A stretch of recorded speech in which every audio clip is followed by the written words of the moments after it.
I think अभी तक मैं प्रोसेस ही कर रही हूँ सब चीज़ों को। मुझे अवार्ड्स मिलने इस शो से शुरू हुए थे। भी हमने शो में कितने डांसेस किए हैं, तो आई थिंक मैंने सिर्फ अपना काम किया है। हेट भी मुझे समझ में आता है मुझे क्यों मिला, और हर तरफ से अपने आप को ओपन रख रही हूँ। स्वागत है प्रणाली आपका दिल्ली चक्कर पर। नमस्ते नमस्ते नमस्ते। सबसे पहला तीखा कड़वा सवाल, शो को अलविदा कहने का वक्त आ गया है। कितने बार तकिए में मुंह दबाकर रोए हो, ऑनेस्टली बताना। पता नहीं, मतलब पता नहीं। आई थिंक अभी तक मैं प्रोसेस ही कर रही हूँ सब चीज़ों को, तो आई डोंट थिंक मेरे पास कोई प्रॉपर एक्सप्लेनेशन है how I am feeling right now. But I think future में कभी पूछोगे तो जवाब दे पाऊंगी, लेकिन अभी तक मेरा प्रोसेसिंग ही चल रहा है। What was that moment जब आपको बताया गया कि बस अब you guys have to say tata bye bye to this show? पहले 10-15 सेकंड वो न्यूज़ सुनने के बाद क्या हुआ? आई थिंक पता था, हमें पता था, बट जब बताया फिर वो ऐसा बिग न्यूज़ नहीं था। पता चलते चलते पता चल गया। धीरे धीरे पता चल गया, मतलब वो एकदम से बॉम्ब नहीं गिरा। हाँ, एकदम से बॉम्ब नहीं गिरा, तो मतलब बहुत सोक इन करने का टाइम मिल गया था हमें। ये रिश्ता ने बहुत बदल दिया आपकी ज़िंदगी। What was the biggest change जो आपने एक्सपीरियंस किया ये रिश्ता से? मुझे अवार्ड्स मिलने इस शो से शुरू हुए थे। तो हाँ, आई थिंक सभी ने देखा है मुझे कितने अवार्ड्स मिले, थैंक यू टचवुड। तो वो तो सबसे बड़ा अचीवमेंट था, और इतने लोगों ने मुझे प्यार दिया। बहुत अच्छा फील होता है जब इतने सारे लोग आपको सपोर्ट करते हैं। मैं सारे फैन एडिट्स देखती हूँ, मैं देखती हूँ लोग मुझे ट्रेंड करवा रहे हैं, और मैं खुद ट्विटर पे हूँ भी नहीं, but that's a very sweet gesture जो मैंने देखा है, देखती रहती हूँ, तो बहुत अच्छा लगता है। अबीरा के फैंस अभी भी कंफ्यूज हैं, क्या होने वाला है, क्या हमारे फेवरेट जोड़ी वापस हमें देखने मिलेगी या नहीं? अबीरा फैंस के लिए क्या कहेंगी आप? अबीरा फैंस के लिए इतना कि आई लव यू गाइस। मैंने इतने प्यारे प्यारे एडिट्स देखे हैं, मैंने लोगों का प्यार देखा है अबीरा की तरफ डे वन से। एंड इनफैक्ट फैंस के लिए बहुत मज़ा आता था हमें सब कुछ करने में।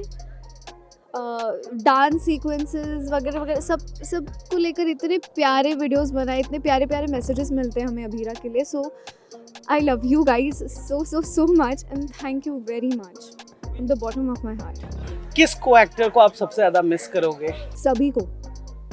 सभी को ये बोलने में मैंने 2 सेकंड भी नहीं लगाए। सभी को मैं बहुत मिस करने वाली हूँ, each and every one. Okay अच्छा, मैं ना, जैसे आपने एडिट्स वाली बात की, तो उस एडिट वाली बात से एक बीटीएस मैंने देखा था, यू एंड हर्षद में परफॉर्मिंग अ सीन। पर उस सीन में ना कोई सीरियस या रोमांटिक सीन था, वो ठीक से दिखा नहीं, it was just a BTS. You started laughing in between, then there are people जो कंट्रोल कर रहे थे, अरे प्रणाली आराम से सीन दे दो यार। जब शूट चलता है ना, तो पीछे से बहुत लोग क्यूज व्यूज देते हैं, तो किसी ने कुछ फनी बात कर दी होगी, और मुझसे ना हंसी कंट्रोल नहीं होती। So my question was like कि when you and Harshad used to एक साथ सीन शूट करते थे, एक मेमोरेबल सीन, एक फर्स्ट डे सीन और लास्ट डे वाला, वो डिफरेंस क्या था? ईमो नहीं करना है यार।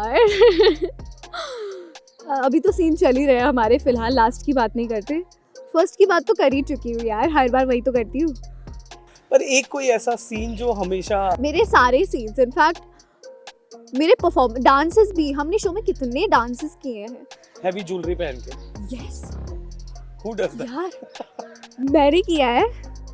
आई थिंक हमारे सारे डांसेस को मिला के मतलब इतना मज़ा आता था ना, कि मैं हमेशा याद करती हूँ। मेरे पास अभी तक सारे वीडियोस हैं हमारे डांसेस के, क्योंकि मैंने इतना सारा डांस, मतलब मेरा लिटरली डांस इम्प्रूव हुआ है यहाँ पर रहकर, और वो विजुअली भी कितना अच्छा दिखता, रिच दिखता था यार। टीवी का संजय लीला बंसाली का सेट दिखता था वो, and you guys use like कि भाई बड़ी बड़ी हीरोइनें परफॉर्म कर रही हैं। ये रिश्ता के सेट से अगर कुछ चुराने का मौका मिला तो प्रणाली क्या चुरा कर ले जाएगी? अपने बेटू को। मैं उसको चुरा के लेके जाना चाहूँ। इस शो के दौरान आपको अप्रिसिएशन बहुत मिला, अवार्ड्स बहुत मिले, आपने कहा कई बार नेगेटिविटी का भी सामना करना पड़ा, स्पेशली तब जब शो में थर्ड एंगल आया, Jay Bhanushali was the part of show. So बतौर एक्ट्रेस आपने उसे कैसे टैकल किया, कैसे? मैं बस अपना काम करती गई। मेरा हमेशा यही है कि सेट पे आओ, जो स्क्रिप्ट मिले वो याद करो, सीन्स करो। और यूनिट भी इतना बढ़िया है कि अगर लाइन भूल गए तो याद दिलाने वाली भी बहुत है, मतलब एडीज। तो आई थिंक मैंने सिर्फ अपना काम किया है एंड आई अंडरस्टैंड। हेट भी मुझे समझ में आता है मुझे क्यों मिला, और प्यार भी मुझे पता है क्यों मिला। So it's just part of the process. मैंने बस अपना काम किया है। पर वो जो आप कह रहे हो कि हेट क्यों मिला, वो हमें एज अ ऑडियंस अभी तक नहीं समझा, प्लीज एक्सप्लेन। ये नहीं बताऊंगी। देखिए, अब एक कैरेक्टर से आपको कनेक्शन फील होता है and when the third angle come, I don't know actually, but कहीं ना कहीं ठीक है, अभिमन्यु अक्षरा को देखना चाहा लेकिन वो नहीं हुआ, स्टोरी कुछ और थी, तो आई अंडरस्टैंड, ठीक है। ग्रेट। अब इतने बड़े शो का, इतने बड़े चैनल का हिस्सा बनने के बाद एक रिस्पॉन्सिबिलिटी बढ़ जाएगी, पोर्टफोलियो पे एक रिस्पॉन्सिबिलिटी ये हो जाएगी, इससे बड़ा शो, इससे बेटर परफॉर्म कर पाऊँ। क्या आप तैयार हैं? प्रणाली तैयार है? मैं तो तैयार हूँ यार, अच्छी काम के लिए कौन तैयार नहीं होता, मैं तो पूरी तरह से तैयार हूँ। किस टाइप का show you are expecting? Exam expectations तो मेरी अभी कुछ भी नहीं है, मैं हर तरफ से अपने आप को ओपन रख रही हूँ, just good project. Are you open to play negative characters? मैंने किया है, Yeah, I know. it was so much fun. Let's see destiny मेरे लिए क्या तैयार रखा है उन्होंने। ये जो नए बच्चे, नई जनरेशन जिनके कंधे पर आप जिम्मेदारी छोड़कर जा रहे हो, उनका काम देखा कि आप उनसे मिले, did you shoot with them? बिल्कुल भी नहीं। और उनका काम देखा अभी जो हो रहा है, प्रोमोज आ गए हैं, प्रोमो देखा मैंने, हाँ कैसा लगा? अच्छा लगा मतलब all the best to the new team, I am really happy for them, सब बहुत अच्छे लग रहे हैं, so all the very best. हाँ, वही बड़ा ज्वेलरी वाला सेट, बड़ा घर, बहुत सारे पैसे। Thank you so much. Thank you so much. Hi, मैं हूँ प्रणाली राठौड़ और आप मुझे देख रहे हैं टेलीचक्कर पर।